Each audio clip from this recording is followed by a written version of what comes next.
اور یہ اللہ کی سخت سخت قسمیں کھاتے ہیں کہ اگر تم ان کو حکم دو تو سب گھروں سے نکل کھڑے ہوں۔ کہہ دو کہ قسمیں مت کھاؤ،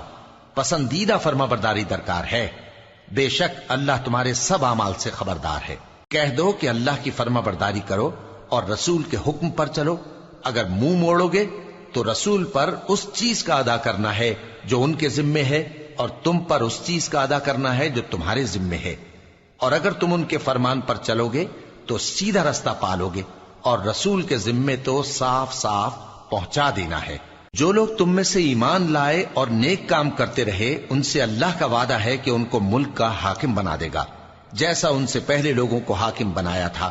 اور ان کے دین کو جسے اس نے ان کے لیے پسند کیا ہے مستحکم و پائیدار کرے گا، اور خوف کے بعد ان کو امن بخشے گا۔ وہ میری عبادت کریں گے اور میرے ساتھ کسی چیز کو شریک نہ بنائیں گے، اور جو اس کے بعد کفر کرے تو ایسے ہی لوگ بد کردار ہیں۔ اور نماز پڑھتے رہو اور زکوٰۃ دیتے رہو اور پیغمبر کے فرمان پر چلتے رہو تاکہ تم پر رحمت کی جائے، اور ایسا خیال نہ کرنا کہ کافر لوگ ہم کو زمین میں مغلوب کر دیں گے، ان کا ٹھکانہ دوزخ ہے اور وہ بہت برا ٹھکانہ ہے۔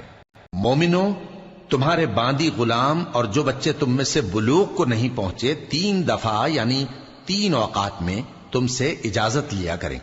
ایک تو نماز فجر سے پہلے، اور دوسرے گرمی کی دوپہر کو جب تم کپڑے اتار دیتے ہو، اور تیسرے عشاء کی نماز کے بعد۔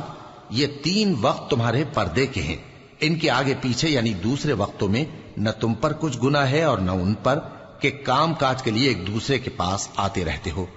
اس طرح اللہ اپنی آیتیں کھول کھول کر بیان فرماتا ہے، اور اللہ بڑا علم والا ہے، بڑا حکمت والا ہے۔